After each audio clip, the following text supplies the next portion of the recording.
Boop. Mics are live, and we are in our new channel.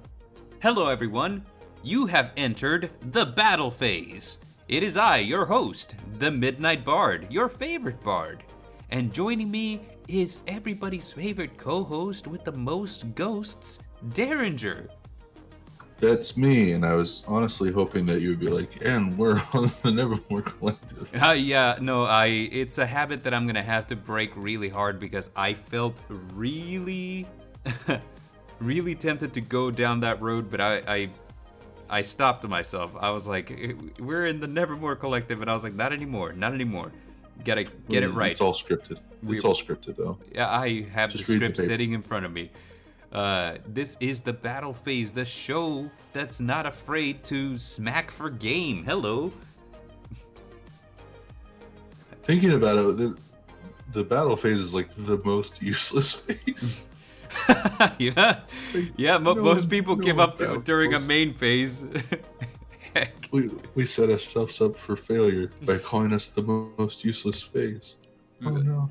It's a fun phase though. I feel like, okay, so the main phase is normally where most of your interaction will happen, but I feel like I have the most fun smacking stuff around in the battle phase. Yeah. As you do. You make Big Monster, you get proud of Big Monster, you send Big Monster to school and then to college, and then it comes back with crippling debt, and then you're like, go smack some people around. It's Big Monster go brr, baby. I love it. That's my favorite phase of the game. I'm like, what am I making big monsters for if not to smack other big monsters around? You know? Yeah. Yeah. So, yeah. Welcome to the battle phase. This is our new show. We have a schedule that I'm going to share with you right now because we have our entirety of the month of April already scheduled out. So, give me just a second. Here we go. It's actually kind of nice that we've been scheduling stuff. I know, right? We don't have to. In our old show, we wouldn't do that whatsoever. So we don't go, hey, what are we doing this week? I don't know. Right. What do you want to do? So the April schedule, you are on our first episode. This is where we're going to be discussing our top 5 favorite Yu-Gi-Oh decks of all time. Dare and I have been playing this game forever. So, we have some choices.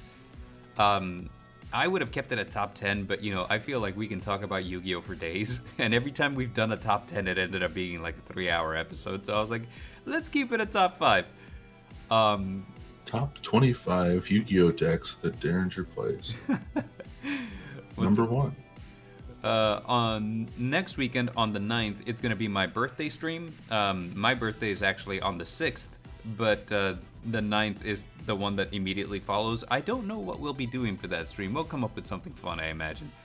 Yeah, probably. Yeah, probably. We'll see. On the 16th, we're going to be discussing Digimon. That is the anime, the card game, the video games, literally anything Digimon. We're going to be talking about that. It's going to be a retrospective, I feel, because that was a huge show. Somber Puppet is in the chat along with Brother Gamma. Hello, guys. Let's see. On the 23rd, this was a suggestion that I made, but I didn't actually expect that we were going to do anything with it. Kaiju movies. Well, see, in college, the one movie that I watched the most was Pacific Rim. I've seen that movie at least 13 times. Yeah, and it's amazing. It's a great movie. The sequel not so much, but the first one was Yeah, we dope don't as talk hell. about the sequel. It's like that one Bruno guy. Yeah, like that one Bruno guy. The one that be cheating in no. We also Thanks have for coming, guys. That's the end of the show. and on the 30th, we have our Yu-Gi-Oh! Master Duel Tournament, which, now that we're on our new platform, I'm going to issue the challenge to anyone, any watchers. If you want to be part of the Yu-Gi-Oh! Master Duel Tournament, feel free to hit us up. We play rogue rules, which means that if anything is in the top 3 tiers in the Master Duel Meta website, we don't play those. Just, to keep it a little bit more interactive, a little more entertainment, a little more entertaining. A little less toxic. Well, I wasn't gonna say that, but yeah, if you'd like if you'd like to be a part of our Master Duel tournament, hit us up. Let us know. We'll send you an invite, and you can join us for the tournament on the 30th. And now we're gonna switch to a segment there that I like to call This Week in Nerd. Things we're going to be discussing this week in Nerd. Let me pull some of them up. I put them aside. I have started watching a new anime, and it is one of the most hilarious things I've seen. It's called Campfire Cooking in Another World with My Absurd Skill. It is some of the... look, we are inundated with isekai. We are. Like, isekai anime are, like, all over the place. However, I happen to like isekai where the main character has the dumbest power. And this fits that bill. His power is Amazon, basically. Where he got summoned into another world with like 3 other people, and the other people, I was like, oh, you can use a mighty sword. Oh, you have power over magic. And like this guy's all like, you have access to an online grocery store that delivers instantly to your location. You have Amazon Prime. You have Amazon Prime. So he's traveling this other world while cooking food that people of this world are not familiar with because they don't have these ingredients. And, he's attracting all kinds of mythical beasts that's like, wait, I've never had food such as this. From now on, I am your familiar. You cooked delicious food and fed it to me, I am now your problem. It's one of the most... That's how I am. It's understandable. Yeah. Someone gives you good food and you're like, I belong to you now. Yeah. Please feed me more. It's one of the most hilarious things I've ever seen. It is wonderful, and I can't wait to see what else happens with it. I'm presently, I think, on episode 7, so like not very far along, but there we are. Next up, Demon Slayer, Season 3, the Swordsmith Village arc premieres on April 9th on Crunchyroll. I caught up with this one just in the nick of time, because I had been putting off watching Demon Slayer Season 2, and I watched it this last week. And talk about spectacle, man. This is, this anime doesn't miss with its animation. It is just beautiful to look at. The plot's kind of basic, but there's not that many anime that look as good as this one does. Yeah. I mean, like, not much else to say about that. Let's see. Next up on This Week in Nerd, we have quite a few things to get through here. This is kind of interesting. The Digimon TCG has implemented mulligan rules, which is to say that if you draw and your opening hand is crap, you can reshuffle your hand back into your deck and draw a new hand. This is... I like mulligan rules. That's something I kind of wish Yu-Gi-Oh had, but at the same time, I don't think it would work that well in Yu-Gi-Oh. I don't think so either. I don't think it would work the way you would hope it would. No, because you would just mulligan and get a broken hand and then win turn 1, and then your opponent would be like, well, I guess that's how Yu-Gi-Oh is now. Yeah. So here's how the game flow goes now whenever you're setting up. So first, you shuffle your deck and your Digi-Egg deck. Your Digi-Egg deck basically being like Like your extra deck in Yu-Gi-Oh, except that instead of having your bosses in it, it has your starters.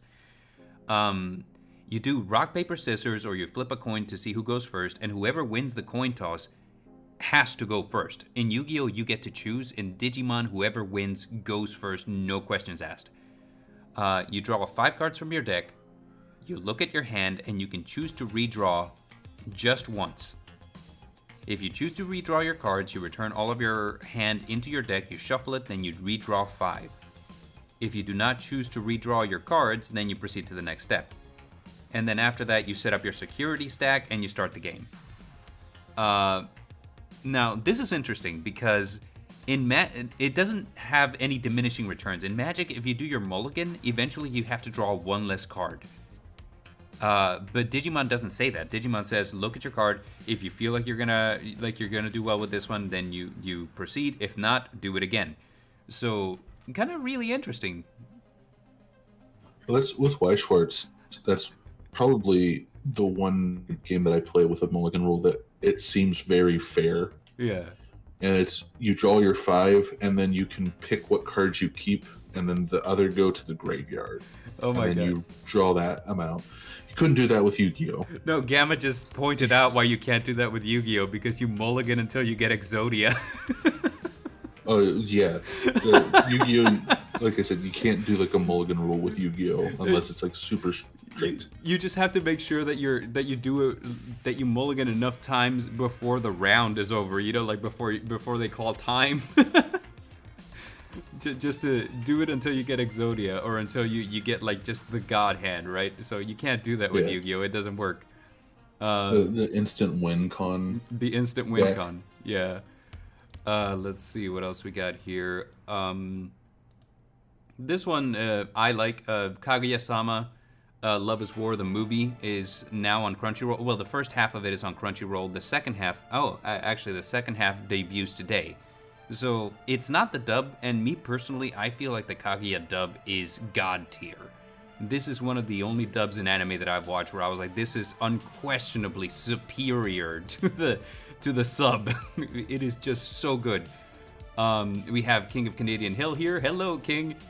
So Kaguya-sama, one of those like rom-com that is not content to just sit on the status quo. It advances character developments, it advances the romance plot, but additionally, it has some of the most absurd comedy that I've ever seen in anything. The only thing that comes close is Bocchi the Rock. And this is just one of the most hilarious anime. It was so good as a slice of life rom-com that it surpassed Full Metal Alchemist Brotherhood, which is widely believed to be a masterpiece of anime, on my anime list ranking for a little bit. You know, so it shot up to number 1, moving Full Metal Alchemist Brotherhood to number 2, which was, nobody would have seen this coming, but here we are. It's incredible. Yeah, I've heard a little bit about it, but I've not, I've not watched any of the show. So everyone sound off in the chat. Should Bard do a dare reaction to Kaguya-sama Love is War? Yes, no, let us know. I just know the Chica dance from the end. That's all I know. It happened in all of one episode. Happened in one episode and then became a viral meme. Yep. Next up, Pikami has graduated. Yeah, it's unfortunately that one of my all-time favorite corporate VTubers just 2 days ago had her final stream as a sign-off from having been part of the VOMS project for about 3 or 4 years, I want to say. Yeah. It's very sad. They've already wiped her channel and her Twitter. So all that exists of her anymore is the clips that we've gathered over the years. But I was telling Bard, I have this sneaking suspicion that here within the next couple months or so, we'll see that there's a new member to one of the corporate VTuber shows. Yeah. Like VSojo or whatnot. Yeah, and it sucks, like whenever your favorite creators just kind of disappear, man. It's not a good time for anyone. But like you said, the thing is, as a creator myself, even if I feel like I need to step away, I don't step away for long. Like Yeah. when you're a content creator, it just keeps calling you back. And like you could try to avoid it, but you're gonna be back one way or another. Count on it. So I feel like you're right when you say that this isn't the last that you've seen of her. She's gonna show up in another platform under a different name, something. She's gonna be there. So it's a Yeah. matter of time. Yeah. Moving on to our next one, I have built a deck called Plant Waifus. And I say built when in reality we're in the process of building. This is the deck list. It's Rika Sunavalon, taking advantage of the Rika reprints from A Maze of Memory. So we got Mudan, we got Rika Princess, we got Rika Petal, we got I don't think we have Primula in this, but we have. No, I don't think Primula came out in it. Yeah, but we have Teardrop, the Rika Queen. I think Strenna came out in the Megatens. So let's see. This is what the deck list is supposed to be like. And let me just show you what we have available right now. Mind you, the all of the staples will probably come out of other decks. I'm one of those that's like a budget deck builder, so like a lot of the times if I have staples, I'll share them across different decks. So I'm not gonna have every deck have its own copy of Infinite Impermanence, but this is basically what I managed to accomplish right now. I'm missing a Primula, I'm missing a Snowdrop, a Snowdrop, and I think that's about it. Everything else is pretty good to go. Oh, Sun Avalon Dryas. I'm missing a Sun Avalon Dryas. Dryas. Yeah. I thought that... I knew that I couldn't be the only one who heard it that way. I think that's how 90% of the community pronounces Dryas. Right? There's some slight variations, but I also play Rika Sun Avalon, and our deck lists are basically the same. Yeah, and my deck apparently is a bit more shinier than yours. Yeah, yours is probably more shinier than mine, but speaking of shiny, the Speed Duel GX Duelist of Shadows box set has released on the 31st of last month. I'm waiting for the train to... Okay. Yeah, the train's being obnoxious. But yeah, the Shadow Duelist, I was actually really excited for this set because it comes with 1, 2, 3, 4, 5, 6, 7, 8 different Speed Duel decks pre-built, and then some really, really good reprints and cards. So you can get the Shadow Duelist, the Shadow Rider Amnil deck, which is the first time we're seeing these cards. It's the Golden Homunculus, and it's the Alchemy cards from that. There's the Night Shroud deck, which is the Red Eyes deck from Yu-Gi-Oh! GX. There's Adrian Gecko's Cloudian deck. Tania.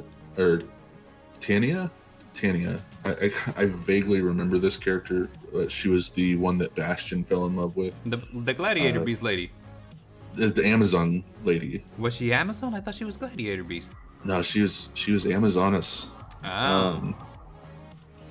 There's the Shadow Rider Titan, who has his Terror King Archfiend, the chessboard Archfiend deck.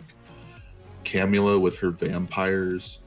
I have Amnil on here twice. Why do I have Amnil on here twice? Now, I know that Brother Gamma likes the vampires, so that must be exciting to hear. And then there's Kagamaru, who was the Uriah, Lord of Searing Flames, and Hamon. And the one that I'm missing on this list is the Evil Hero deck, because it has the Evil Heroes from when Jaden became evil, Dark King, Lord Calamity, whatever it was called. Yeah. But it also provides a bunch of really good reprints, the Dark Scorpions stuff that needed reprinted. because for like Go format and stuff, it was getting kind of ridiculous. It has Macrocosmos. I think the one that banishes a card for like 2 turns. I can't think of its name. The one that adds it to your hand, like Gold, a dimensional capsule? Oh, I was thinking it was Gold Sark, but apparently I just missed it all. It has DD Crow. Nice. DD Crow, it excellent. has Amazoness Queen, which is really welcome that was reprinted. Super Poly. Super Poly, yes. Love fact, Super Amazoness Queen had like, I think 1 or 2 printings, and both of them were like $30. I played a lot during that era, so I have a bunch of Amazon's Queens. Has Fog King. Nice. So a lot of pretty good like older format cards got reprinted in this, making them cheaper for like the GOAT format and Edison format people. I'm excited. And I guess just piggybacking off of that, this is the last little bit of This Week in Nerd, but the 250th YCS is happening right now in Los Angeles. Yeah, good luck, Bard. I hope you place pretty well. Yeah, of course. It was actually, what was I gonna say? I tuned in to watch a couple of games, and I was surprised by what I was seeing in the featured matches, because it wasn't like what you'd expect. I was expected to see nothing but Cash Tira, but I saw Dinos, I saw Scareclaw, I saw just all kinds of really cool stuff. I was like, okay, so I like, this is what I like to see. I like to see the variety. So yeah. Well, I think that with competitive Yu-Gi-Oh, that's something that recently we've found, that even if the deck is tier 0, people get bored of it / figure out how to play against it pretty quickly. And we may only have like 1 or 2 lists where a deck is actually tier 0. Yeah. Because like people don't really like Cash. So you have the ones that figured out how to play against it, and you have the ones that are just like, I don't want to play this anymore. I don't like it. Yeah, it seemed fun at first, but there's something about just like lockout decks that me as a person, I've never been a fan of. So but I guess we can segue into talking about what are we fans of. Yeah, the ones that figured out how to play against it. Uh-oh. We are fans of this. Are we? Go to the slide, Bard. Give me just a second. Go to the next screen. I don't know why, but my phone just started like playing the stream. It's yeah, like, I heard that, and I was like, what? Yeah, I was a little confused. I was like, what happened? So anyway, it had such a good start, no problems, and then now your phone's just playing the stream. It is what it is, Dare. So I don't know if the list that you sent me was in any particular order. You numbered them, which made me feel like it was. So I put them in a little bit of an order like that. So let's start by setting up your favorite deck. I think the last one on the 5th place was Time Lords. Yeah, Time Lords. So Dare's number 5 pick is Time Lords, baby. Tell us about your 5th favorite deck, Dare. I was gonna say, am I just supposed to give you the 20-30 minute rundown of what they are and how they work? Tell me what you like about it. Tell me, like fun facts.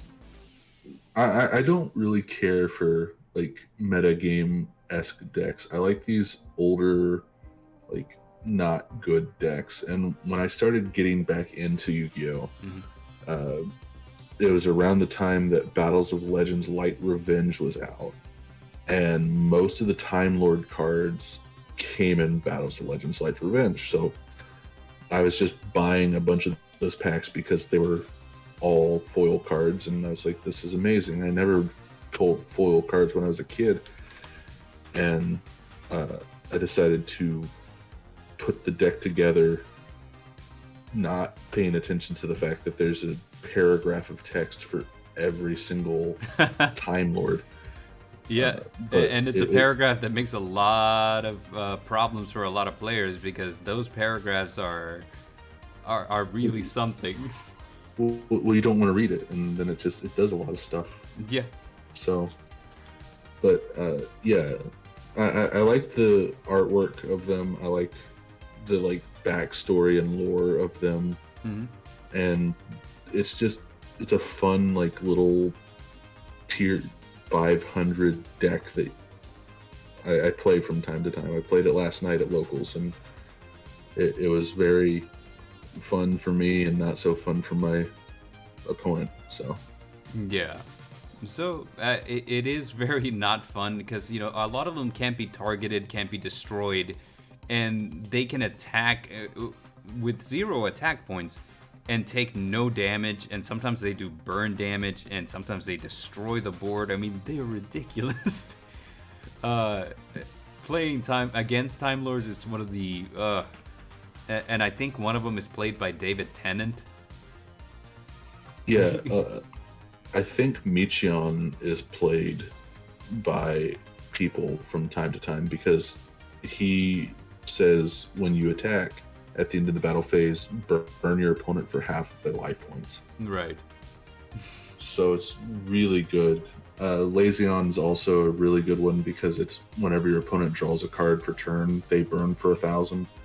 A lot of the ones that just do burn effects for basically nothing are sometimes seen because they can help win in time if need be. Gamma in the chat is asking for lore. Do you have lore on the Time Lords? So the Time Lords are based off of the archangels of the Tree of Life. So Michion is the archangel Michael, and the other ones are also archangels. I think Cephalon is supposed to be the god or the very top of the Tree of Life. Yeah. But in the Japanese show, the Japanese dub, they're actually called the Machine Angel Gods. But you can't call something a god because it has religious connotations here in the English. They seem TCG. to be loosening up on that because we've had a bunch of gods and goddesses recently in the game. Yeah. So I mean, interesting, but these are from the 5Ds era. So yeah, these are from the 5Ds era. So yeah, not the same thing. It looks like King of Canadian Hill in the chat agrees with me that David Tennant, great doctor. I think Peter Capaldi was my favorite, but here we are. David Tennant probably close second, and yeah. So my number 5 deck, and this is probably one that you wouldn't see coming. Dare and I had a chat off stream where he's like, "I bet you I can guess every deck that you like or that is in your top favorites." I think that this one might be a surprise. So my number 5 is Black Wings. Just a fun deck. I honestly feel like this is exactly where modern Yu-Gi-Oh started to be what it was. It's a combo deck. A lot of the Blackwing monsters will special summon themselves from the hand if you control another one, setting up your combos a whole lot easier. It's synchro spam for days, and on top of that, you didn't have this monster out back in the day, back when Blackwings were first coming out, but Full Armor Master is pretty much exactly what a boss monster is supposed to be. He's big, he's threatening, he can't be destroyed very easily, and you can summon him through your combo if you know what you're doing, So yeah, he's one of those boys that says unaffected by everything, basically. Exactly, he's one of those boys that says I'm not affected by nothing, son. So just really cool deck. I like the theming originally, which seemed to be crows and ravens. Recently they've seemed to have gotten quite a bit away from that, because we have things like Auster the South Wind, which is just some kind of carnival bird. Still pretty cool. They're really aggressive, a really aggressive archetype. that can put up like really powerful synchro monsters. You know, you're not exactly limited to Blackwings. Nothing in there locks you out of other synchros, I don't think. So you know, you can make your Baron, you can make your Borreload Savage, sure, you know, but like a lot of the fun in Blackwings is that a lot of the Blackwing synchros are powerful enough on their own that a lot of the times you don't need that other stuff, you know. You make Raikiri, you pop whatever's on the field up to Blackwings you control. You make Chidori, you basically have a monster that just pumps up its attack. And you know, full Armor Master, you have new support that covers the Blackwing Dragon, which back then was the one that you wouldn't play because it was so lame. But you know, it's cool to see. They recently got a whole bunch of new stuff in Darkwing Blast, including a new Black Whirlwind type card. So, you know, really dope. I just love sitting across the table from a Blackwing player and sitting waiting for 30 minutes for them to finish their turn. And then you're just like, sphere mode? Yeah, sphere mode. They scoop it up and you're like, oh. Yeah, you can't really play a deck that ends on a lot of things right now because Cash has made it so that Lava Golem and Sphere Mode are just cards that everybody runs, you know? So it's kind of you have to pick and choose. Like a lot of the time, this is why I play Labyrinth right now, because it's one of those things where it's like I can end on one monster, so you can't Lava Golem me, you can't Sphere Mode me, you know? But yeah. You end on a Nibiru token. I end on a Nibiru token. So, tell me, Dare, you're number 4. That's a good question. We have to look at the list. Oh, that's right. You don't remember. I have you as Rika Sanavalon. Yeah, I had it somewhat close to where the list was. Yeah, it's the deck that we just looked at from Bard's perspective. Yeah, Rika Sanavalon. Plant waifus. The deck showed up in competitive play back when Rika Con first came out, and it was in competitive play like quite a bit a while ago. I think someone put it together with the Therian stuff. Yeah. With like Lily, Bora, and Regulus. And got some wins with it.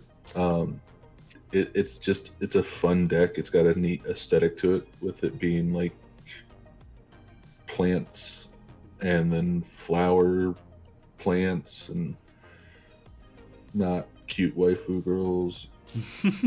Sun Avalon Dryas is obviously the best waifu of them all. Of course. But yeah, the deck does a lot. It ends on a pretty stable end board with multiple different ways to like interrupt your opponent, and it's a fun deck to play. I like it. Now, what I like about this is that this is actually probably the second time that plants have shown up in some kind of competitive environment, because we had plant synchro back in the day during the 5Ds era, which was a huge thing, you know. The thing with it is there are a few different types of cards that have all of the support in the world. It's just they're lacking the structure to get them to where it's good. Like Plant Synchro was good because they could synchro with like Glow Up Bulb and stuff like that and just keep going and going and going. And then they banned those. Yeah. So now we have... Thanks to a little card called Crystron Halkifibrax. Yeah. So now we have the Rika cards, which benefit heavily off of things like Rika Glamour and the Sun Avalon package, and that one card that's a link to that basically searches out like your whole deck because it's super amazing and not even part of the archetype of Sun Avalon or Rika. Yeah. They need to reprint Jasmine so bad. It's bad that it's got one printing and it's expensive as it is. Oh my god, I got 2 Jasmine for free earlier this week. I was like, oh, thank God. Because, one of my homies had previously built a Sun Avalon, like a pure Sun Avalon deck. and it used aromatherapy jasmine. But then he's like, yeah, you know what? It's not my style, which I don't blame him for that, because it is one of those really high ceiling decks where you have to be like, you can't be 4-head, you gotta be 5-head, in order to play it to its optimum efficiency. So the combos can be really non-linear, they can be really complicated. So I don't blame him, for saying this is too much. Yeah. But, the cool thing about it was he's like, I bought these aromatherapy jasmine cards when they were nothing, so here you go, you can have them. I'm like, wow, this is incredible. I didn't want to spend $40 on aromatherapy jasmines. Well, the thing about this deck that is good, like I was talking about how like Plant Synchro had Glow Bulb and stuff. Mm-hmm. The true MVP in this is probably the one card that no one would expect, and it's the normal monster. So, yeah, Sunvine, Sun Avalon, Genius Loci. Yeah. Because if you have that or Unexpected Die in your hand, you have your full combo. Yeah, it's pretty incredible. Like the fact that it takes one card to do the whole deck makes it just pretty good. Yeah. And Gamma just pointed out something in the chat. I previously said that this was probably the second time that plans had shown up in a competitive scene. He mentions that Naturia is a thing that's showing up right now, and that's true. We don't talk about Naturia. So, yeah. So, Rika Sun Avalon, I gotta say, like, one of my favorite things about the Rika cards is just, I love the way they look. I think that's gotta be some of the prettiest art in Yu-Gi-Oh! And it's heavily balanced by the fact that, the Sun Avalon cards are kind of like these trees that looked pretty, but in reality they're these horrifying eldritch abominations. The problem with the Rika card, they just now got their reprint, and like before that they were in a COVID set, so yeah, not many people had them. Yeah, so like I wanted to build Rika previously, but because Teardrop was so expensive and so were the rest of them, I just couldn't bring myself to do it, So Maze of Memories has been really good in that regard, that it reprinted these cards, because they came out in Secret Slayers, the same set that had Striker and Eldritch. Yeah. And, Striker got reprinted in Magnificent Mavens, and Eldritch... Was it Striker? Yeah.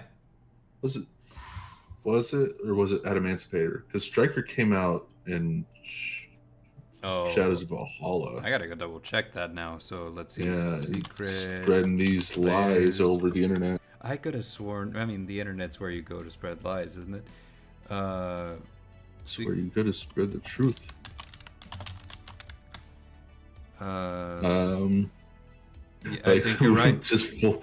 Yep, Adamantipator. It was Adamantipator. Like full stop. What was it? Yeah, like we had to do a full stop because I was like, I could have sworn it was Striker. But no, you're right. It was Adamantipator. So Eldritch, Rika, and Adamantipator, all three, which ended up being really, really solid decks. Yeah, Striker was in Shadow of Valhalla. Yeah. But moving on to the Shadows of Valhalla. Yeah. Get wrecked, son. Yeah. Like, Bart is never wrong. Anyway, my number 4 is Super Heavy Samurai. This is a great deck. I'm proud of you. Yeah, this is a fantastic deck, man. Like, and it's, firstly, right now, it's not good. Let's just be honest. It is synchro spam for days. And one of the things that I enjoy most about this deck is I love it when decks do really stupid things to bend the rules. And that's exactly what Super Heavy Samurai does. It's a deck that says, you know what? Spells and traps, we don't need them. Get them out of here. Like we play all monsters in this deck, baby.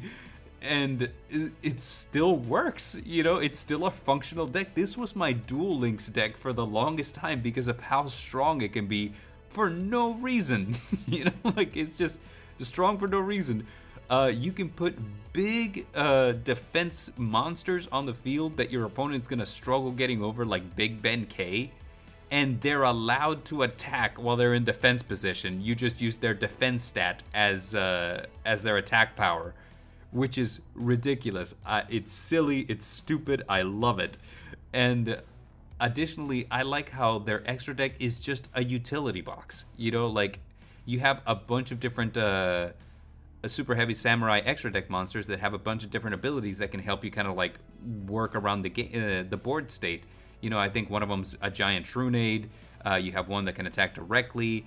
And when we get to like the super heavy samurai soul monsters, each one of them has different things that they can do. Like, you know, you have one that buffs defense, you have one that allows for like piercing damage, you have one that's a searcher. This is a really fun deck that can combo like nothing else, and one of the only decks that can use silly things like, you know, Denko Sekka or Sekka's Light, you know, to full effect, because it's not gonna hurt you whatsoever. And additionally, I've seen some silly OTKs using Berserker Soul. You know, that's the meme card. Draw Monster Kado.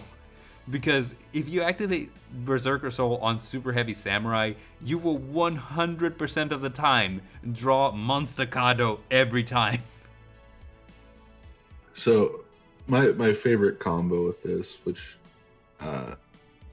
you have two of the pieces on your little slideshow there, is the bestest boy Super Heavy Samurai Battle Ball. And then a card called Jizukiru. Yeah. Because Jizukiru is level 10, Battle Ball's level 2, and Steam Train King's level 12. Yeah, I didn't include the best cards in Super Heavy Samurai, which are kaijus. Yeah. You don't actually need all of those super heavy cards to make Steam Train King, because I believe Battle Ball just says do whatever you want. Yeah, Battle Ball says do whatever you want. So what you do is you give your opponent a kaiju, you summon Battle Ball, and then you synchro into Steam Train King, which is a 4,800 defense, you know, beater, which also allows you to steal a spell from your opponent's graveyard. So like if they had played something early on, like I don't know, like Raigeki or whatever, or like Dark Ruler No More, whatever, you know, just take it. Steam Train King says that's yours now. I believe Sean hates my super heavy samurai deck because I always make him go first. And somehow I always end up drawing Battle Ball Pass is what I call it. So it's just like he's doing his thing, gets the big dude out on the field, and it's just like Chizukiru. Oh no. And then he just looks at me with the big puppy dog eyes. He's like, please don't summon Battle Ball. Please don't do it. And it's like Battle Ball effect, Steam Train King.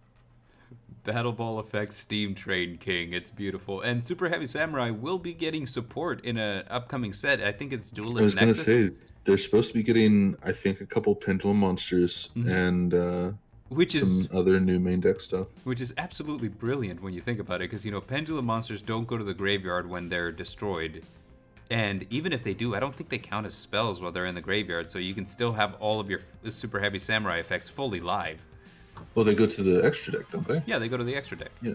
I think whenever you use them as material for things like fusions, they would go into the graveyard. I think I've had that happen. Really? Okay. The only time that a Pendulum Monster being used for that would go to the graveyard is if it's an Xyz material. Okay, interesting. All right. Well, you know, there you have it. So, like, Super Heavy Samurai works great with Pendulum Monsters. It's a fun deck, man. Like, some of my favorite games that I've ever had have been using Super Heavy Samurai, because it is so funny to watch everyone just, like, not know what to do. Because it's like, well, I don't understand. Like, my stuff keeps getting turned into kaijus, and then their stuff keeps getting bigger. It's wonderful. Big Ben K, for being a main deck boss, is surprisingly fun. I like Big Ben K. And the fact that you put everything in defense mode and it has attack stats in defense mode, like a 3,500 attack monster is pretty good. Yeah. A 3,500 defense monster that can use its defense to attack while in defense mode is what I would say is probably better. Something just occurred to me. I think that that Scareclaw Tryhard would work great in this deck. Super heavy Scareclaws. The super heavy Scareclaws. Uh, I'm gonna have to test that. I feel like that's really good. It might not be as easy because Scareclaws do like their spells, but like, you can make Tryhard with just effect monsters. So I feel like you could run it in this, put everybody's stuff into defense position, and then super heavy samurai just win, because that's that's just whatever. But does Tryhard negate your effects too? No, it doesn't. Or never mind then. No, Yeah. just Try it. Yeah, Try it. Tryhard it. we're gonna try hard it. Yay! I hate it here. All right. It's bullshit. You always make these puns. Let me have one. I know I'm lying. I love it here. So, Dare, your number 3 deck. We were talking Endymion. about is Endymion. I remember this. Yes. Endymion was the first what I would consider competitive deck that I built when I came back to Yu-Gi-Oh. Because I believe it was Nim Nim had a series where it was, what was it called? It was like a from scratch series. Mm-hmm. He bought 3 Endymion structure decks, and then his goal was to win either a regional or a national with it. Mm. And he ended up getting all the way up to, I think, a regional with the Endymion structure decks. And it was like each week he would buy X amount of packs, open them, and then make changes to the deck. Mm. And it was a fun thing for me to like watch his series and then update my deck along with him to just kind of have this powerful spellcaster deck. Yeah. And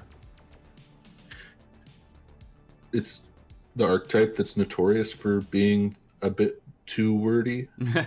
I was gonna say, I believe Endymion has the longest name character-wise in all of Yu-Gi-Oh. Really? Yeah. Huh. I think it's like 60-some-ish letters, maybe. I don't know. Don't fact check me on that. I was gonna say, I saw a Reddit post earlier in this week where they were talking about like, hey, which decks just naturally keep players away by virtue of what they are, and some guy said, Endymion, if I wanted to read that much, I'd just pick up Dune. Just pages upon pages of effects. I mean, Endymion itself is often cited along with Nirvana High Paladin as cards with just too much text in them. Well, the whole thing is, it's unfortunate, but you need to have that much text to thoroughly explain how the card works. Right. Because the card does a lot.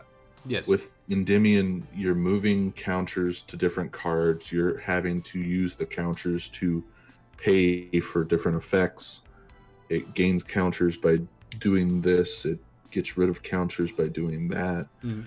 And like even piloting the deck, you have to keep track of so many things because you activate a spell card. Well, 3 different cards on your field say put X spell counters on this card whenever a spell card's activated. And like most of them are 1 spell counter, but then you have like Master Cerberus, I think gets 2 per spell. Mm-hmm. And once is over 4 spell counters, which is not hard to get. You get 2 per spell. It becomes indestructible and untargetable. And it's a difficult deck to play, but it's very fun and very rewarding. I think that a lot of it too is, for one thing, I always draw parallels to Magic because that's just kind of like the OG of card games. But it has been noted that Yu-Gi-Oh could probably have less text on cards if they chose to use keywords. But I think Konami has Death Touch and like Death Touch and Piercing and whatever. But I think Konami has come out and said before that the reason that they don't do that is because people would still need to look up what those terms mean. So they prefer to keep it written as is because they say this explains it without people having to have prior knowledge of what these keywords mean. Anyone can pick up a Yu-Gi-Oh card and read it, and they will know what the card does. And to an extent, they do have keywords because if I say a card has piercing battle damage, that it does damage if a card is in defense mode. Right. Yeah, and we do have some keywords, yes, which is strange to me, but it is. It is the case. So, like, for example, you mentioned piercing is one. We also have banish is another, and so on and so forth. Yeah. Yeah, because banish before used to be removed from play. But yeah, and now it's just banish. So, but our cards also don't work quite like how Magic cards work. So true. It is one thing like, that I don't think you could find a card in Magic that does as much stuff as like Endymion does. Right. Like there's cards in Magic that have a lot of words on them, but like I can't really think of any off the top of my head that have like 6 effects. Yeah, and there's a couple of things that should be mentioned here. Is that I've seen a Yu-Gi-Oh player in the past on a YouTube video where they were being interviewed of like what would you say to like new players that are intimidated by the amount of text on the card, and his take was every card is actually really simple. It just doesn't look like it because here's the thing: it'll have a maximum of 3 effects. If you know the effects, the rest of the text on the card is conditions and costs. So, like, know the effect, know the conditions, know the cost, you know what the card does. It's just that initial read is the problem because you have to figure it out. But once you know it, that's it. You know what the card does. So I think Endymion kind of suffers a lot of hate because of that. Not a hate, like a lot of hate per se, but like it's been turned into a meme because of like just how much you have to know, right? Because he, like you said, he has a lot of words on his thing, but it's mostly conditions and costs. Like the pendulum effect says you can remove 6 spell counters from this or from your field, special summon this card. Yeah. So that's just you have a condition of you have to have 6 spell counters on the field that you can remove from the game, and then you get to summon it. Yeah. And then it goes on to say you count up the number of cards you control that have spell counters and destroy up to that many cards on the field. I didn't know he did that, but that's kind of good. Learning new things right now. And then if you do place spell counters on the cards equal to that number of cards destroyed, you can use this effect once per turn. So it has a condition of remove 6 spell counters, and you can do it once per turn. And then the only effect that it does is summon itself and blow up the cards on the field. Yeah. So super easy. Like once you know what he does, that's what he does. Like it's not hard. But it just looks scary because of how much. It really goes to say something of as a culture. I feel like that the scariest thing about a card is how many words are on it. It's like, oh man, am I gonna have to read all that? The next one's gonna be fun for you then because it's got a lot of words too. Oh Lord. Well, let's go on to my number 3, which is, let me see, pull it up here. My number 3 is Marincess. I thought it was gonna be a furry deck. It's a scaly deck, depending on how you look at it, I guess. It's a waifu deck either way. I mean, like I've made this joke. One of my homies brought his boyfriend over the other day, and his boyfriend's been a long time Magic player, but like it kind of likes Crystal Beasts. So it's like I'd be interested to build a Crystal Beast deck, and so I started like showing off all of the different decks that I'd built over the years, and the subject comes up is like, well, you seem to have a lot of waifu decks, and I was like, well, here's the thing: every Yu-Gi-Oh player has two decks. They have the monster beat huge beast and with claws and teeth and whatever, and then they have pretty girls and pretty dresses. I mean, that's the two decks that we have. And Yeah. Marinces is that deck for me. You know, like I firstly, I love link decks where link summoning to link zones that are being pointed at matters. I think that's fun because it adds an extra level of what do you call it? Of strategy. You have to plan ahead. You know, you need to know I'm gonna have this link zone open so that I can do this. And Marinces, well, by and large, has kind of lost that. You know, co-linking or like linking into zones that, you know, something points to, or by and large, kind of been like a lost thing. But it kind of was important initially because, you know, you had like Coral Anemone that can special summon things to a zone that she points to, and Marinces Mandarin, which can special summon herself to a zone that a Marinces points to if you control two or more, etc., etc. And Seahorse, same thing, can special summon herself to a zone that a Marinces points to, right? So all of that really cool. So it's a link climb deck. You can make you know, powerful mermaids all day long. The support from Duels from the Deep, I feel, is like what really solidified the deck for me, and it made it like just something that was just so much fun to play because it gave it a boss monster that wasn't just like I'm a towers that draws you a card and doesn't interact with your opponent, which was exactly what Great Bubble Reef was. You know, so we got Aqua Argonaut, which can negate a spell or a trap. It negates the effect, not the activation, and also it doesn't destroy it. So it's kind of a good idea to like not try to negate something like a continuous spell or trap or on activation, or a field spell on activation, and instead negate it when it activates to do its effect. Because that's a lesson I've had to learn the hard way. But that being said, it also gave us Coral Triangle, which is the Link 3 that can search you the Marinces Wave, which is just an insanely powerful trap card.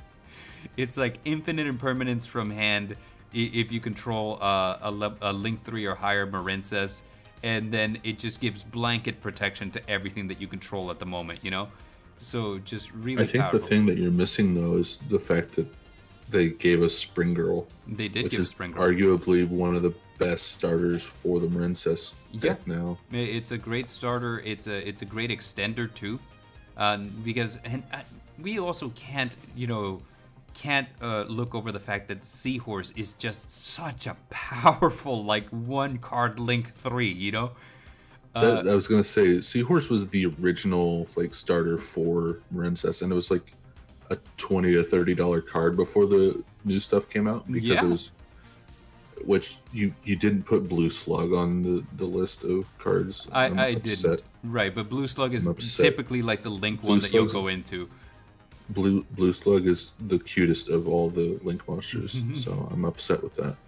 But yeah, it was, you would go Seahorse into Slug into Coral Anemone.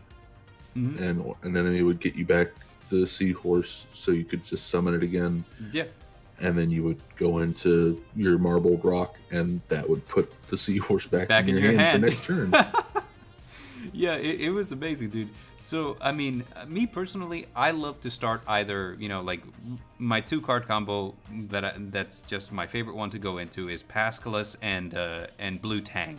Because Pascalis will normal summon and then special summon Blue Tang from hand, and then Blue Tang will send either the Spring Girl or the Seahorse into the graveyard, whichever one you need. And then when you link into Blue Slug will grab you that Seahorse or that Spring Girl back to your hand so you can use it. So that's my 2-card combo. My 1-card combo is Seahorse plus Extender. You know, like it's just really good. And additionally, so like I mentioned, Aqua Argonaut, really powerful boss monster. If you make her while you have Battle Ocean on field using a Crystal Heart, which is super easy to do because that's just what Coral Anemone does, is just bring back the Crystal Heart so that you can link 4. It's unaffected by everything. So it's a powerful mermaid that's sitting there with 4,300 attack at most, and is unaffected by everything, can negate a spell or a trap once per turn, can bounce something that your opponent controls back to hand, and if you have like if you did your combo right, you'll also have ended with the Morensis Wave in hand. So boom. It is just a really fun deck that's super easy to link climb. It's got really fun mechanics, and it's got cute fish waifus. I mean, what's not to love? Yeah, it's a good deck. Yeah. Yeah. Yeah, it's a fun. King of Canadian Hill says, "Under the sea, I will use effect to beat you." But let's see. Your next favorite was, let me see here. We're going into number 2, right? Yeah. All right. So number 2, it's one of your favorites. It's one of my least favorites. I hate going up against this deck. Every time I see the cubic karma hit the graveyard, I'm like, crap, here we go. Well, Cubics was the first deck that I built when I came back to playing Yu-Gi-Oh. Oh. It was like the movie pack was out. Mm-hmm. I bought a bunch of that. It was that and Time Lords. But if you've noticed, 3 of the 4 decks that we've went over for me have just an ungodly amount of text on them. Yes. It makes sense that you're actually a judge, because like the intricacies of these these super wordy text decks. Well, the thing is, there's a lot of text, but they don't really do much. I mean, everything that hits the graveyard for cubics floats into something else. It's really hard to deal with, because gosh, you basically have to have like all of the graveyard hate to stop it from doing anything. Yeah, and that's like a little fun thing that I do with cubics is I play magical hats, because it sets 2 spell traps as the other tokens, and then at the end of the turn it puts them to the graveyard. Oh damn it! I hate that. So you could just put 2 karmas from your deck onto the field, and whether they hit the monster or not, you have 2 karmas in the graveyard afterward. Mm-hmm.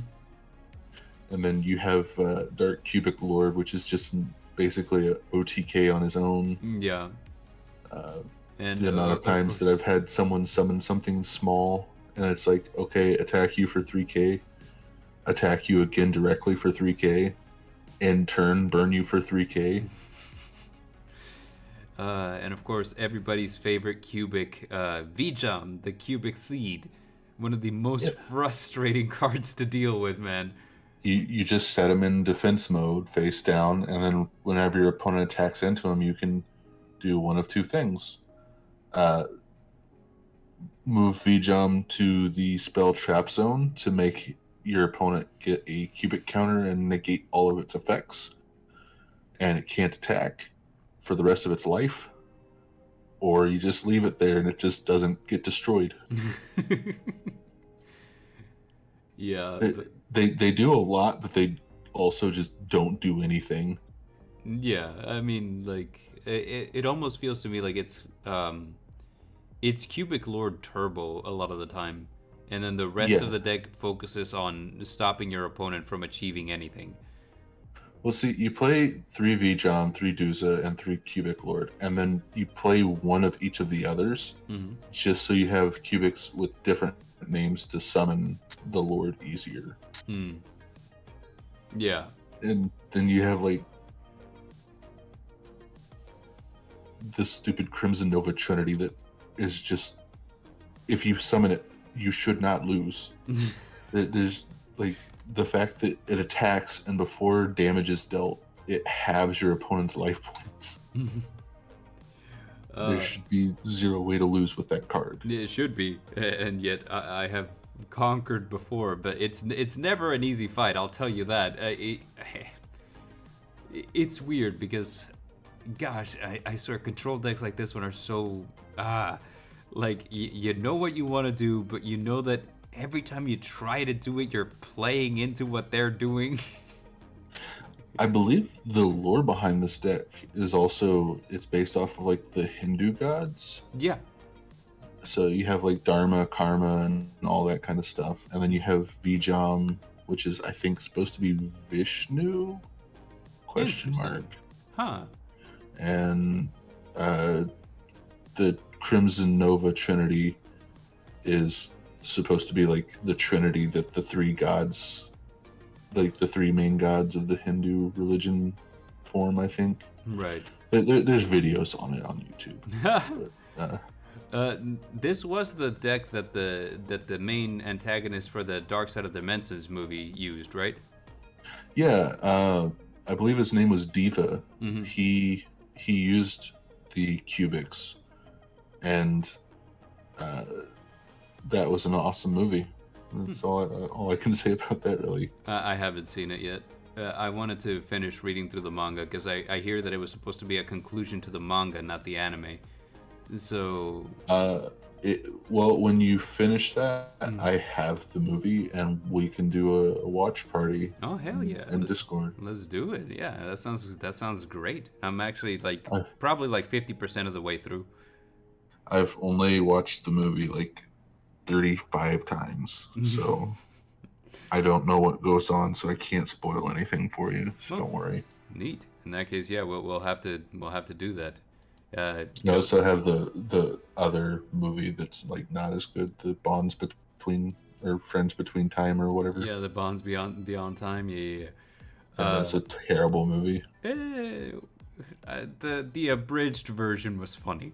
The abridged version is good, yeah, but the actual movie was just kind of like this is bad. Please. Please synchro summon a monster. You what summon? Synchro you synchro summon. What? Yeah, that was excellent, man. I love that. But moving on to my number 2. This is another waifu deck. It's a recent one, and it's presently the one that I use at locals. This is Labyrinth. I'm guessing, yeah, Labyrinth. Yeah, it's a fun deck. It's a control deck. A lot of people play it with floodgates like skill drain, and there can only be one, and et cetera, et cetera. Me personally, I enjoy the interactive element of things like compulsory evacuation device, like terrors from the Underroot, destructive Daruma Karma Cannon, stuff like that. Like take advantage of your monster's effects to do things whenever something is removed from the field, right? Yeah. I kind of feel like if all you're doing is playing floodgates, you're kind of missing out on that. Let's see. Welcome Labyrinth, big Welcome Labyrinth, super powerful cards. They're basically the Scarlet Sanguine of the deck. With big Welcome Labyrinth, providing you an opportunity to activate all of your effects the instant that it's played. Because it summons a monster and then it bounces a monster, making sure that all of your effects start going off immediately, right? Yeah, just a fun deck, man. Like it loses hard to like back row destruction. So me personally, I play it with like a couple of copies of Solemn Judgment in there because I know that I'm not always gonna draw into something that's gonna protect like my back or like Lord of the Heavenly Prison. I play him in the deck, but you're not always gonna see him. I play the one of anti-spell in mine. A thing that I've kind of toyed with a couple of times, and it's just it doesn't come up. I kind of play with like a one of Boo Boo Game, because then if your back row is destroyed, Boo Boo Game will set 2 normal traps back to your side of the field that can be activated that turn. So I'm like, I like that. The thing is, you don't want to run it at more than 1 because drawing multiples of it is just bad news. But seeing the one of is amazing. For whenever you get hit with that feather duster. But that's also kind of why I just go with the Solemn Judgment a lot of the time, because Solemn Judgment can do a lot of things. Like, if your opponent summons something that's just really dangerous, Solemn Judgment could just be like, yeah, no, get that out of here. For example, like your Denko Sekkas, which will shut down this deck. A Solemn Judgment will not even let her hit the field, I don't think. No. Yeah, so... because I think one of the problems I have with decks like this, though, is the Labyrinth deck that I know you have Mm-hmm. and that I have are like basically pure variants of Labyrinth, where most people for like the competitive Labyrinth deck, they only play like Ariana, Lovely Lady, and then maybe one Silver Castle or Yeah. one Silver Lady, Right. and then it's all just not Labyrinth cards, and Yeah. then like the traps, and it's like this is actually a Labyrinth deck. Right. I remember Robbie Cole had a regional breakdown where in the title was like Lightsworn top to regional. And I got so excited, and it was an Eldritch deck that played one Raikou, one Raikou, one Lila, one Lumina, and then like one of the dude that mills 2 cards. But it was an Eldritch deck. And it's like, you can't call that Lightsworn. It's not Lightsworn. Yeah, no, you can't. And King of Canadian Hill brings up an excellent point. This is the David Bowie Elf King deck. Yes, 100%. One of my favorite things to say to an opponent when I sit down across from them and I'm going to be playing Labyrinth is I like to say, "You remind me of the girl," and they go, "What girl?" And I'm like, "The girl with the power." And I'm like, "What power?" And I'm like, "The power of voodoo." And they're like, "Voodoo? Who do you do? Do what? Remind me of the girl." It's amazing. But that being said, I'm not that old. I don't get the reference. it's not that old of a movie. It came out like in '87. It came out in '87 before I was born. God It's not damn that it. old. But so, yes, I like to play decks as pure as possible. So I do run the lady labyrinth. I run the lovely labyrinths. I run the Arianas, and I run the Ku Klux. I used to run the Chandragliers and the Stovey I feel like those are less good. I like Stovey Torby. I play Stovey Torby. Yeah. But I don't play the Cuckoo Clock and the Chandraglier. I think I only play like maybe one. Yeah. You're getting blasted on chat, Derry. They're saying, "Watch the damn movie." No, It's I on refuse. Netflix. Now, who's the leading lady in that movie? Is it Jennifer Connelly? I think it's Jennifer Connelly. Anyway, I don't even know what movie we're talking about. Labyrinth. There is a movie called Oh. Labyrinth. But anyway, so this is a fun deck. I feel like unlike most back row decks, it's really interactive. And like most back row decks kind of have like this cross that you have to bear where since you're trying to control your opponent, you almost need to know what their deck does better than they do. Because you need to make sure that you interrupt them at very specific choke points. And a lot of people kind of like it when it's like, hey, I set 5 and I pass. If you didn't draw the Feather Duster, I win because I'm gonna activate what do you call it, Skill Drain and Tikaboo and Rivalry of Warlords and goes and match. I win because I'm the superior player. But no, I love it whenever it's like, okay, I see that you have something on field, but I'm gonna let you go up until I see the perfect choke point, at which point I'm gonna activate my trap to make everything that you just tried to set up come undone. That is my favorite way to play control. And it sucks that ultimately whenever a control deck is released, it devolves into Floodgate Turbo. I hate that so much. But this deck, really good, and when you remove things using the effects of normal traps, such as your Big Welcome Labyrinth or your Compulsory Evacuation Device or, any other card that does that, it has a bunch of things that just gain you advantage. I think it's just really fun, really cool, and you can go up to like Chain Link 8 if you do everything correctly.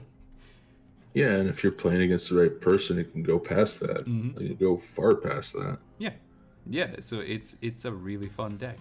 But Gets to the point where you're just solemn judgmenting your opponent's solemn judgment, so you can just get more chains on there. Yeah, exactly.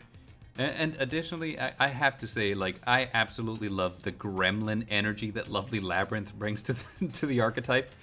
Because, yeah, she looks cool as Lady Labyrinth of the Silver Castle with the armor, but like in Big Welcome, you see her doing big over-the-top evil anime girl laugh at the knight.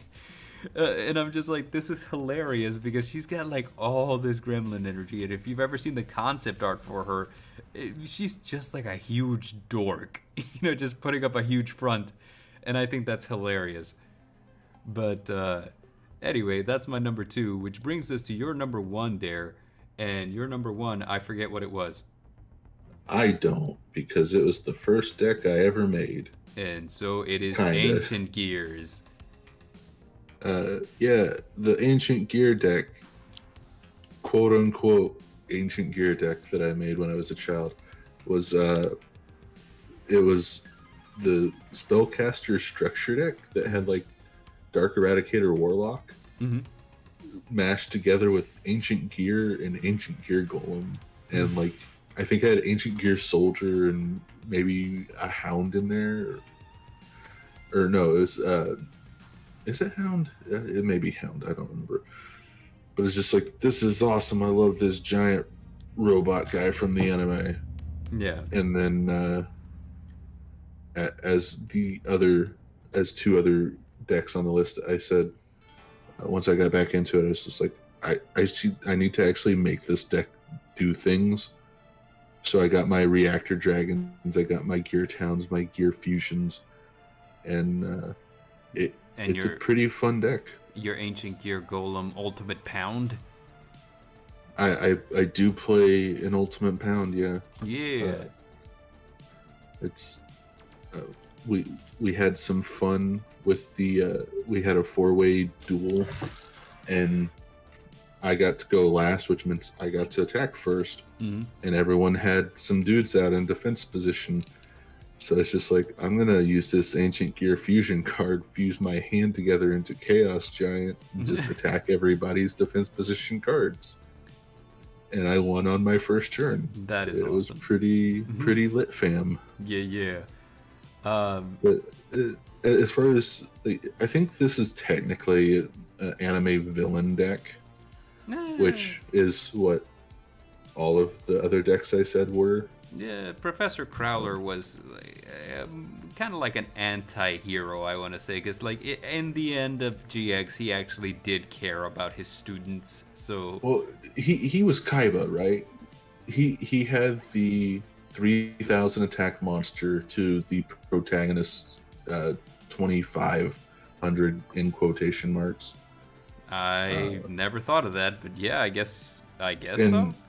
And throughout the series, it was like, when they started going against the Shadow Riders, that's when he finally had like that I'm not a bad guy anymore moment. When he went up against Camille and he was like, I'm gonna do this so you kids can get away for free and go on to protect the keys and all this, and then he loses like spectacularly. But yeah, that was like the change of heart moment that he had, where he's like, I care about these kids and their well-being. I'm gonna sacrifice myself. Yeah, and I do have to say that this is another one of those decks where aesthetically I love the designs on it. I love the look of the ancient robots just being rusty and falling apart, but still being like towering machines of destruction. It's just the coolest thing ever. I think one of my favorite cards from this archetype, which you don't play it because it's bad, but it's Ancient Gear. Yeah, and it has so much potential to be good if it just had an extra word after one of its like effect text, because it says you can summon 2 more Ancient Gears from your deck, or if you control an Ancient Gear, you can special summon this card. Oh, so like if it had like you can summon 2 Ancient Gear monsters, if it said that, then it would have been awesome. If after it says if you control an Ancient Gear monster, you can special summon this card, it would be really good. Yeah, because you could just special summon it for free, basically. But it's the fact that it's, if you control another Ancient Gear, that's the point, that it's like you have to specifically control this shitty level, what is it, level 1 with 200 attack monster. Yeah. But it's cute. It do thing. King of Canadian Hill in the chat verifies that it was in fact Jennifer Connelly, the lead actress for Labyrinth. She was my childhood crush. I loved her. Anyway, but yeah, Ancient Gear Golem, just amazing. Design-wise, I think they're cool. I love how early on, whenever it was the game was very battle-face centric, they were by and large unaffected by anything that your opponent had set up in the back row. They're like, yeah, we don't care about that. Well, another thing too, which is something that I didn't get to experience, unfortunately, was back with the old rules for field spells. If you played Gear Town and then played another Gear Town over it, it would destroy the Gear Town and you would get to search for it. So you could just summon out an ancient gear monster from your deck for free, basically, if you opened up 2 Gear Towns. Yeah, that actually would have been really, really good. It's something that I kind of wish that we could go back to sometimes. I feel like a lot of really oppressive field spells wouldn't be such a huge deal if your opponent could just activate a field spell to get rid of it, Yeah, there's one particular one that happens to be a huge favorite card of yours that I'm thinking about. I'm not gonna say it. I don't think that Sogan actually deserves this amount of hate from you. Okay, well, I wasn't thinking about Sogan. I'm not gonna say the name, but it rhymes with Schmishtik Schmein. Schmaden Schmooky. It rhymes with Schmaden Schmein. I swear, man. Fucking best line in a Yu-Gi-Oh. Everyone gives 4Kids such a hard time for their dubs, but sometimes they unintentionally just put out some comedy gold out there, man. But it is... I love Ancient Gears. I love the way they look. It was a deck that actually gave me a hard time the first time I ever attended a locals, back when I thought I was going to be super cool because I believed in the heart of the cards. And it turns out, no. No, believing in the heart of cards doesn't do anything. Yeah. Believing in a credit card, that does some stuff for my Dark Dust Spirit Sacred Phoenix of Nephthys combo never got off the ground. But no. Anyway, that your number one, solid pick. I love it. And I bet I can guess what your number one is. And additionally, I want to put it to you there that you said that it was the deck that you built when you got back into Yu-Gi-Oh, right? It was the first deck that I made. Oh, it was the first deck that you made. Right. Yeah, right. Ancient Gears was the very first deck that I ever made. Right. Cubix was the one that you built when you first got back in. That was when I first got back in. Okay. Yeah. Well, this was the one that I built when I first got back in, and this is Tri-Brigade. Tri-Brigade. Yes. Birds and cow people and Birds and Kit. cow people and Kit. Just... I came back into the game knowing that there was a lot of things that I'd missed. I missed Xyz, I missed Pendulums, I missed Links. And I was coming back in at the tail end of the Vrains era. So there was a lot that I was going to have to catch up on, and I didn't know where to start. And so I did what I thought was the smart move, buy a box of the latest set. And, whatever comes in it, build that. So I bought 3 boxes, ultimately, of Phantom Rage, and that came with Tri-Brigade, Virtual World, and Dual Avatars. And I got enough cards so that I did build all 3 decks eventually, but something about Tri-Brigade I thought was just cooler than the other ones. Virtual World was cool, and I knew that it was meta at the time because people were making VFD with it. But I don't know, man. There was something about this one has werewolves and winged guys carrying grenade launchers and a centaur with a crossbow. I'm like, this deck looks cool. And before I got back into the TCG, I'd been playing Dual Links, and at the time, the meta deck to beat was Harpies. And I started reading the Tri-Brigade effects, and I said to myself, these go great with Harpies. So the first deck that I built upon getting back into the game was a Tri-Brigade Harpy variant that was a lot of fun because you could end on some dumb boards you would have your Simorgh Link 3 with your Barrier Statue with Cyber / Harpy Lady the Synchro and Harpy's Featherstorm in your hand. So like it was just a complete shutout. I did have to learn a lot of like new mechanics, like for example, like you can only link summon either to the extra monster zone or to like a zone that a link monster points to, which kind of tripped me up on my first couple of games that I played, because I'd be like, okay, so I'll activate the effect of Karaz to banish and summon a link monster to my field, and they'd be like, okay, what link zone are you summoning to? And at the time, I had monsters in every link zone that was available, so I was like, oh, damn it. So it was a little bit of a learning trip. I kind of mitigated a little bit by the fact that I knew how to play Harpies, because I'd been doing pretty well on dual links with Harpies. So, like if for some reason I messed up like my link combo, I could fall back on the Harpy plays. And I was like, okay, I know what these do. But yeah, like this deck ended up being one of my favorites. The Tri-Brigade engine has gone on to be a staple of a lot of decks that I built. So I did build like the Zodiac variant, and I like that one a lot. I did build the Lyrilust variant, which I like. I don't like it as much as others. It does still do a lot. It ends on some really fun boards. It's really hard to interrupt because a lot of the cards just extend naturally. So you can do a lot with it. Not. The thing that I don't like about it is that I have to give up a lot of tech cards that I really enjoy for the Lyrilusk engine, and I just kind of don't want to do that.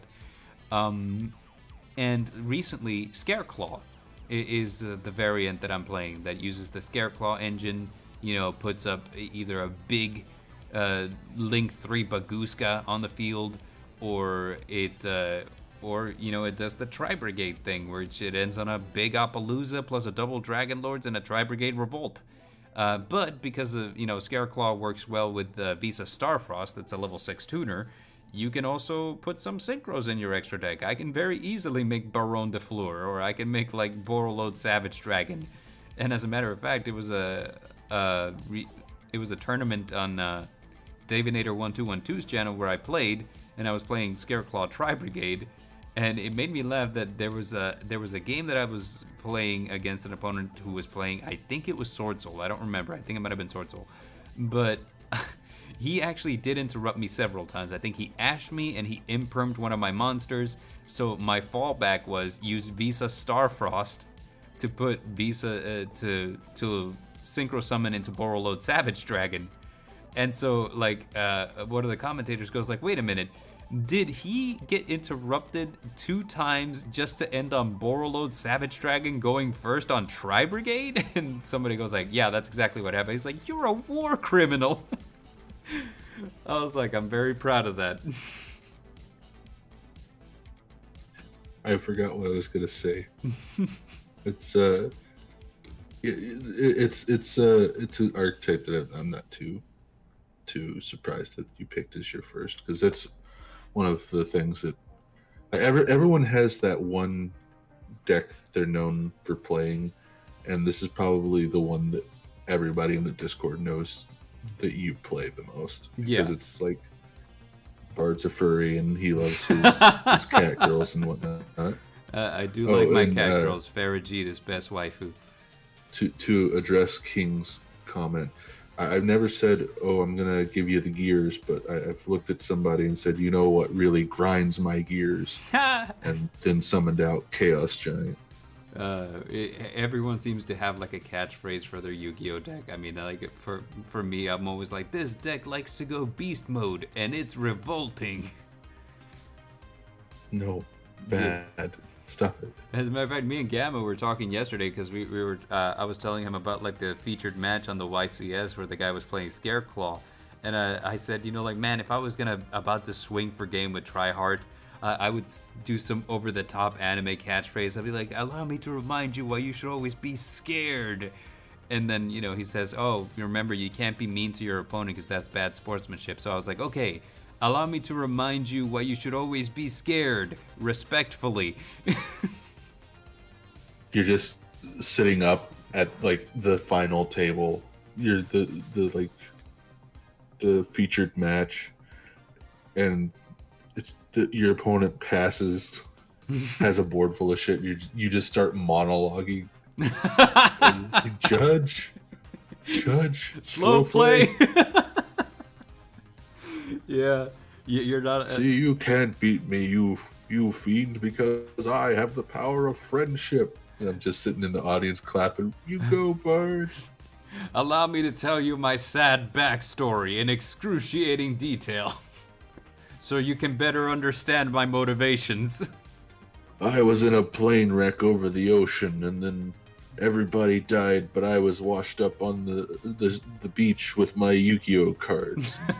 They were tattered and torn, and it's like, wait, are you just quoting the backstory from the guy from like the first Yu-Gi-Oh? No. I don't know who Raphael is. Stop asking. But no one said Raphael. Judge. Judge, plagiarism. But yes, this is probably my favorite deck. It's the one that I got back into Yu-Gi-Oh with, and it has been kind of like a loyal companion ever since. You know, it's the deck that I fall back to every time I want to play.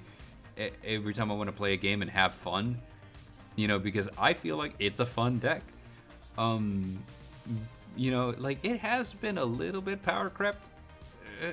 There's a lot of stuff that's going around these days that just doesn't let it play. For example, it doesn't stand a chance against Kashtira because Kashtira has a Macrocosmos on legs, and Tri-Brigade loves having things in their graveyard.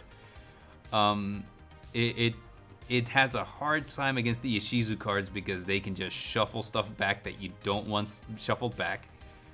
But you know, either way, like whenever you get into like a good matchup, like for example, a lot of people like really sing the praises of Sword Soul.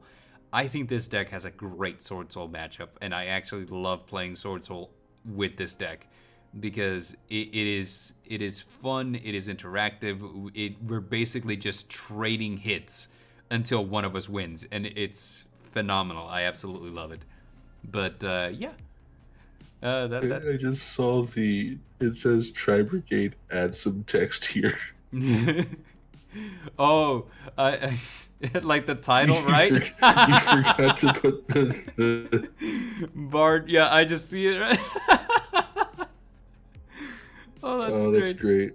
But anyway, so, Bard, yo, do you have any honorable mentions? I was about to ask you the same thing. We won't go over like details of why, but just if we did do a top 10, do you have 5 decks that you would put there? Oh yeah, totally. And I was about to ask you the same thing. For me, probably Floowandereeze, Live Twins. I love Live Twins is really fun. I love let's see. I said Blackwing, so what else would I put on here? Dragon Link, a lot of fun, really hard to play, but you know, really rewarding if you know how.